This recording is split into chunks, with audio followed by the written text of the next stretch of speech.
दोस्तों वेलकम है चैनल पर हमारे यूट्यूब वीडियो के साथ। क्वेश्चन है, बल द्वारा किया गया कार्य धनात्मक होता है जब। देखिए, जब हमारा कोई कार्य होता है तो कार्य दो प्रकार का होता है, एक तो या तो धनात्मक होगा, एक या तो ऋणात्मक होगा। तो धनात्मक कब होता है? जब विस्थापन जो है बल की दिशा में लगता है, तो उस केस में हमारा जो कार्य होता है वो धनात्मक होता है। अगर विस्थापन बल की विपरीत दिशा में लगता है तो उस केस में हमारा जो कार्य होगा वो क्या होगा?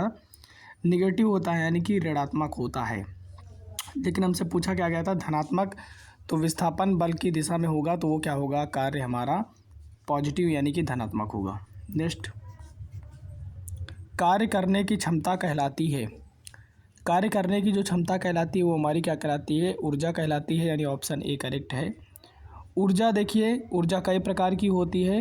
ऊर्जा के लिए एक फैक्ट याद रखिए दोस्तों, वो जो ऊर्जा होती है इसको ना तो हम नष्ट कर सकते हैं और ना ही उत्पन्न कर जा सकते हैं। ऊर्जा को ना तो नष्ट कर सकते हो और ना ही हम इसको उत्पन्न कर सकते हैं। बस ये है कि जो हमारी ऊर्जा है इसको हम लोग रूपांतरण कर सकते हैं। क्या कर सकते हैं? रूपांतरण कर सकते हैं। एक ऊर्जा से दूसरी ऊर्जा में हम इसको रूपांतरण कर सकते हैं, बदल सकते हैं, लेकिन इसको उत्पन्न और नष्ट नहीं कर सकते हैं। ठीक है, कई प्रकार की ऊर्जा होती है, जैसे कि हमारी स्थितिज ऊर्जा, जैसे एक हमारी होती है स्थितिज ऊर्जा। ठीक है, दूसरी एक हमारी ऊर्जा होती है जो कि हमारी गतिज ऊर्जा होती है। क्या होती है? गतिज ऊर्जा। इनसे प्रश्न बार बार पूछा जाता है। जो स्थितिज ऊर्जा होती है, ठीक है, और गतिज ऊर्जा का फार्मूला होता है हाफ mv²। इसको भी याद रखिएगा। क्या होता है? Half mv²। ये गतिज ऊर्जा का फार्मूला है। ठीक है, और स्थितिज ऊर्जा का जो फार्मूला होता है ये आप हमें कमेंट करके बताइएगा। ठीक है, तो इस क्वेश्चन का आंसर हमारा फर्स्ट बैठेगा, ऊर्जा। नेक्स्ट है, जब एक लिफ्ट एक समान गति से चढ़ती या उतरती है, मान लीजिए हमारी कोई लिफ्ट है ये, ठीक है, एक समान गति से क्या करती है? उतरती है, और एक समान गति से क्या करती है? ये ऊपर चढ़ती है। तो उस केस में जो हमारा पिंड होता है उसमें भार में क्या होगा? बढ़ जाएगा, घट जाएगा, बराबर रहेगा, या फिर कोई परिवर्तन नहीं रहेगा?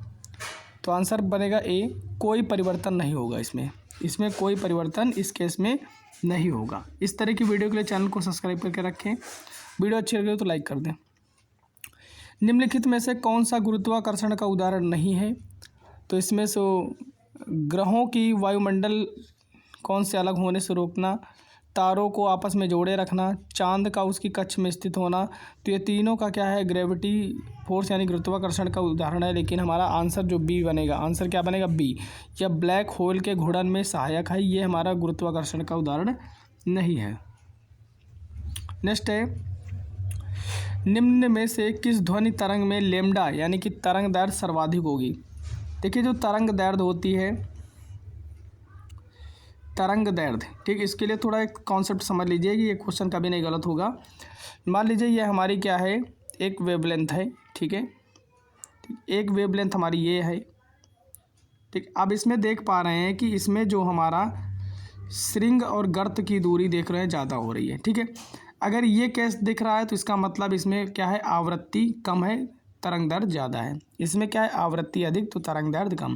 तो एक बात याद रखना, अगर हमारी फ्रीक्वेंसी ज़्यादा होगी तो तरंग दैर्घ्य कम होगी, तरंग दैर्घ्य ज़्यादा होगी तो फ्रीक्वेंसी यानी आवृत्ति कम होगी। सर्वाधिक आवृत्ति सर्वाधिक तरंग दैर्घ्य पूछ रहा है, तो यानी कि हर्ज यानी कि आवृत्ति कम होनी चाहिए, 100 हर्ज, ठीक है। इसकी आवृत्ति सबसे कम है, इसीलिए इसका सर्वाधिक तरंग दैर्घ्य होगा। नेक्स्ट है, किसी आवेश का विद्युत क्षेत्र बल तो क्या होता है? दूरी के वर्ग के साथ घटता है। दूरी के वर्ग के साथ क्या होता है? घटता है। जो आवेश होता है इसमें हमारा माइनस चार्ज होता है, ये भी याद रखिएगा। आवेश क्या होता है? इसमें माइनस चार्ज होता है। क्वेश्चन है, आरआरबी इलेक्ट्रीशियन ट्रेड से क्वेश्चन पूछा गया था। पावर ट्रांसफार्मर की कार्य प्रणाली का जो सिद्धांत है डैश पर आधारित है। तो जो ट्रांसफार्मर होता है इसकी कार्य प्रणाली हमारी फैराडे के नियम पर आधारित है। किसके नियम पर? फैराडे के नियम, यानी ऑप्शन बी करेक्ट है, फैराडे के नियम पर आधारित है। जानकारी के लिए बता दें, जो ट्रांसफार्मर होते हैं ये दो प्रकार के होते हैं। एक हमारे होते हैं step down transformer, step down, और एक हमारे होते हैं स्टेप अप ट्रांसफार्मर। ठीक है, स्टेप जो अप ट्रांसफार्मर होता है इसमें क्या होती है, वोल्टेज ज़्यादा होती है, धारा कम। स्टेप डाउन में क्या होता है, वोल्टेज कम होती है, धारा अधिक होती है। इस तरह की वीडियो के लिए चैनल को सब्सक्राइब कर लें। जय हिंद, वंदे मातरम।